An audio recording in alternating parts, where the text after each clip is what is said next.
In today's video, we have some off-season trade chatter involving the Vancouver Canucks, another potential landing spot for Taylor Hall. Could we see a major trade between the Calgary Flames and the Minnesota Wild? We have some injury updates as well, and that's all coming up next.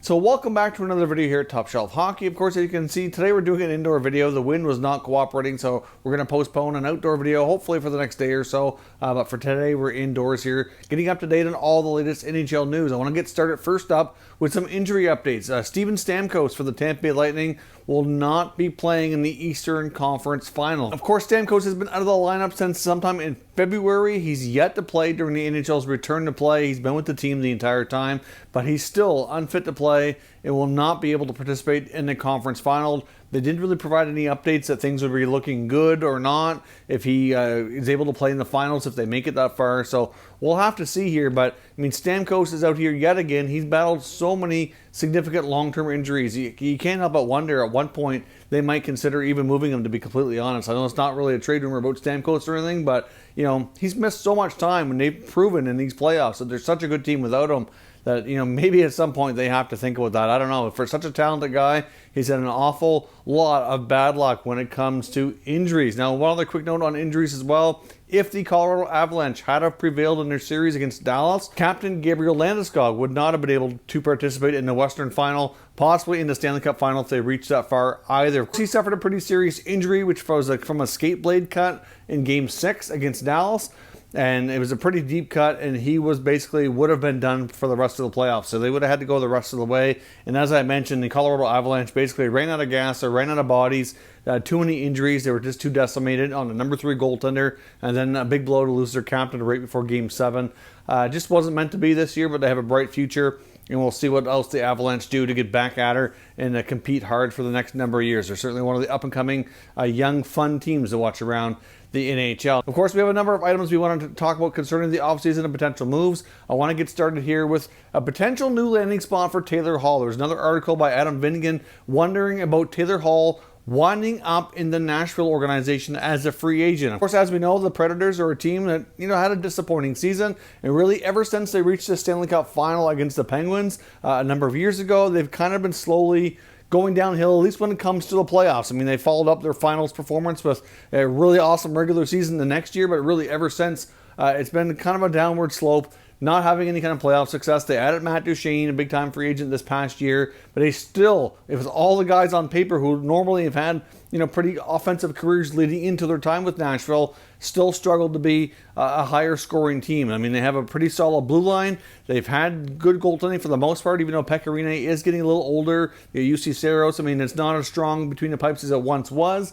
They now are a team that's, you know, just struggling. It was known as well today that Mikael Granlund is going to be testing free agency. He's not going to consider re-signing with the Preds until he has a chance to test the market and see what happens. Of course, as we know, they need to find some salary, and if they're going to have any chance to go after a guy like Hall, they need to free up some money to do so, and maybe letting guys like Granlund or Craig Smith, who's also a free agent, maybe moving on from them might be more likely than it was before. Of course, one of the big contracts they'd have to move as well would be Kyle Turris. I mean, we've talked a lot about Turris in the last year or so. It just has not worked out at all. Of course, he was acquired in that big 3-way deal, which of course landed Matt Duchene in Ottawa. Of course, now he's in Nashville, so they ended up with both players anyway, but they had to pay Turris 6 years at $6 million.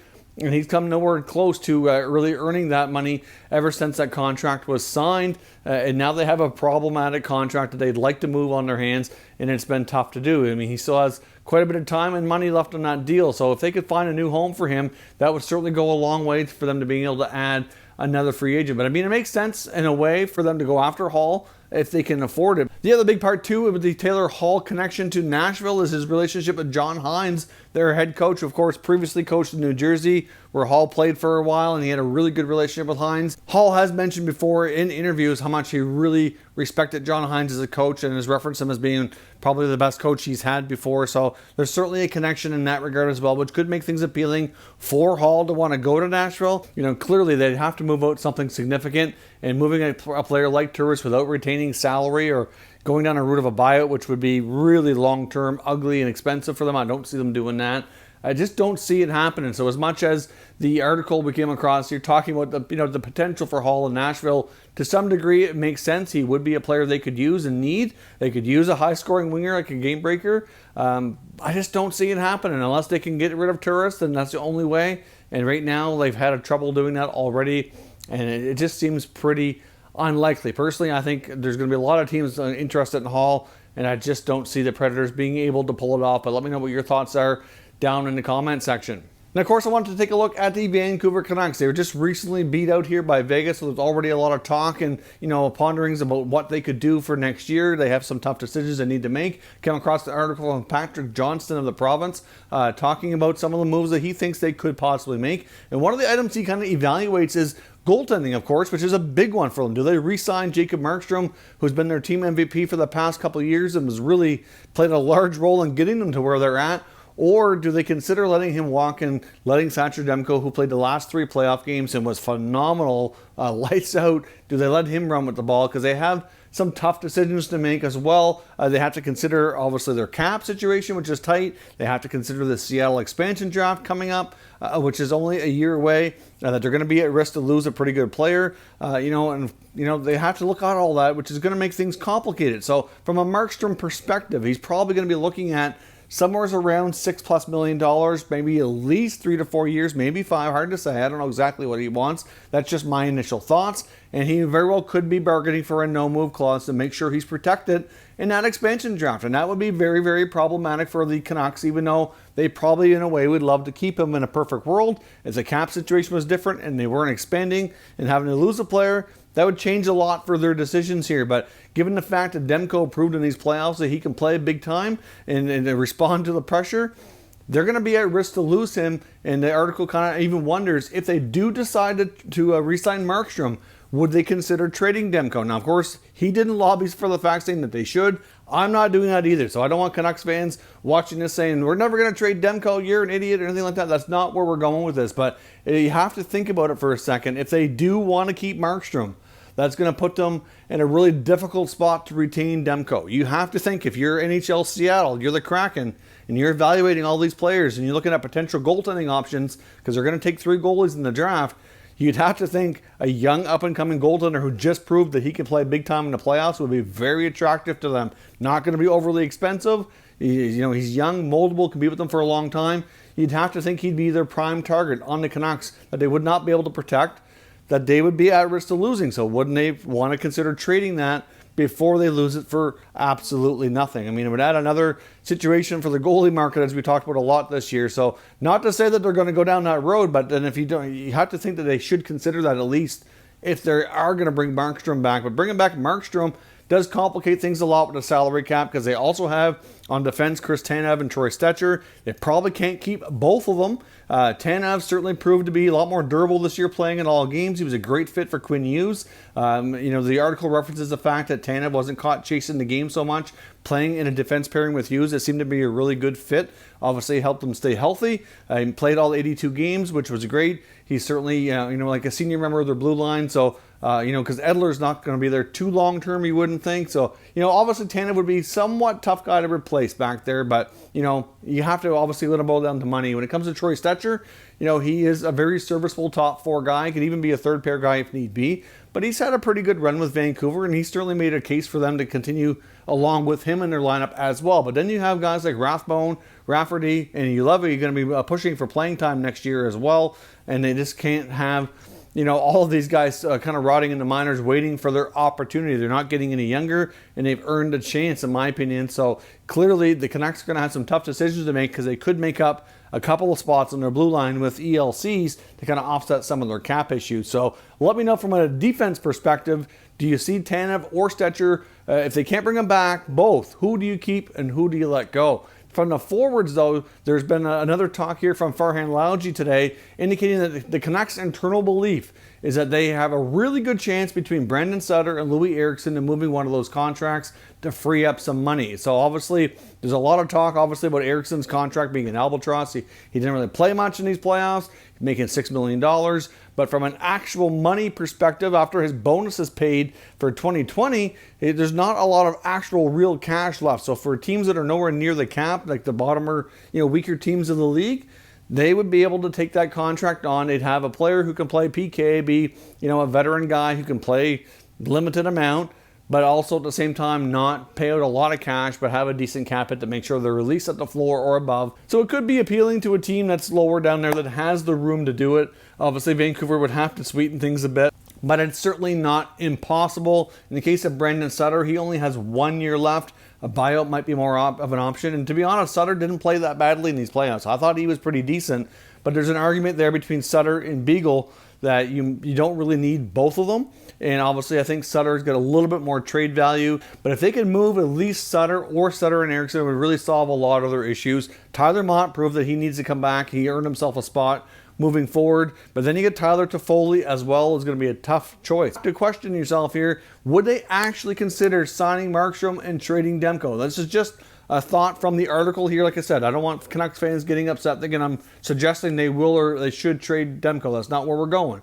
But like I said, you have to think about the fact that they're going to lose them in the expansion draft if they don't and they bring back Markstrom. So to me, the more logical choice would be, maybe as tough as it would be, you let Markstrom go, you let Demko be the starter, you have other goalies in the system like a Michael DiPietro, or maybe you bring in another veteran on a shorter term, cheaper contract, because there's going to be plenty of them on the market.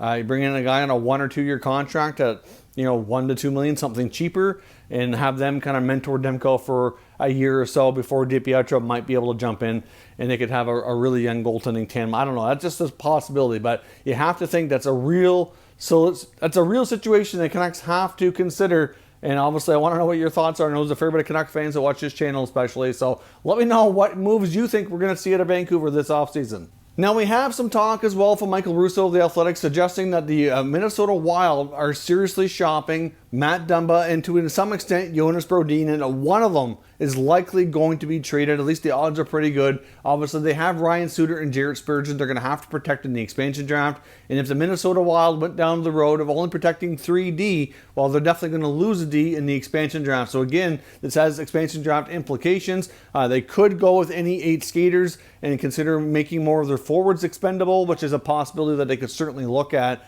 But obviously, we've talked a lot about the goaltending situation because of the comments of Bill Guerin, the GM of the Wild, and I do expect changes to be made there. I think Dubnyk's a real possibility to be traded, and if they can't find a trade, to consider a buyout. He's only got 1 year left, $4 million. It wouldn't be all that bad, to have one extra year of $2 million dead cap space to move on from the veteran if they can't find another solution here. Obviously, there could be in the Matt Murray sweepstakes. They could be looking back to Darcy Kuemper. They could go to free agency. They have all kinds of other options to do a goaltending upgrade. But ultimately, Bill Guerin's also made it known that one of his big priorities is to get a number 1 center. Now, he's also acknowledged that getting that through trade is going to be very, very difficult. And obviously, there's talk about a potential they could look to a team like Calgary, who's rumored to shake things up with their top core. I mean, Gaudreau and Monahan's names have both been out there in the rumor mill.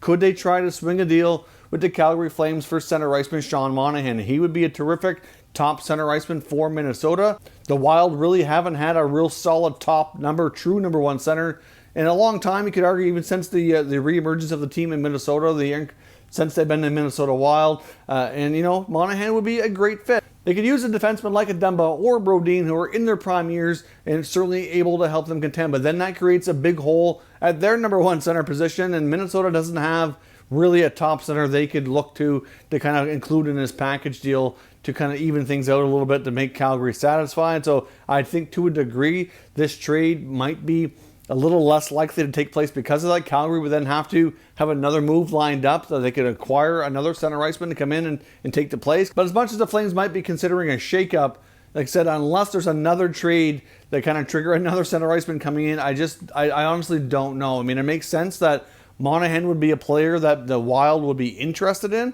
and it makes sense that they would want to trade one of their defensemen because that's where their area of strength is. To get something of value, you need to give up something of value, and that's where Minnesota right now has value. Jonas Brodin has 1 more year left on his contract. I think what's going to happen there is Bill Guerin's going to have conversations with he and his agent, talk about an extension, see how things go. And if it's looking like they can get him on an affordable deal, then maybe Brodin signs and remains with the Wild, and maybe they consider trading Matthew Dumba. It's a possibility. You know, there's no guarantee they do this, but they really need help scoring. They need that top center, and that's really the only area of the team they can trade from to really give them a good opportunity. Otherwise, they're going to have to hope that they get this player through the draft, and it's going to take quite some time to make them, really be ready for that top center role. So certainly debatable, but we came across that trade rumor of Dumba going to Calgary for Monahan. So to some degree, it makes sense, more so for the Minnesota side, but like I said, I'm not sure that we're really going to see something like that happen. Let me know your thoughts, especially on the Monahan-Dumba idea. Is that something that you could actually see happening? Does it make sense? If not, give me some other suggestions for Minnesota to go after a top center iceman. If you're new to the channel, consider subscribing and turning on your notifications so you don't miss any future content, and give this video a thumbs up if you enjoyed it. I'd appreciate it if you did. As always, thank you for watching, and I'll catch you next time.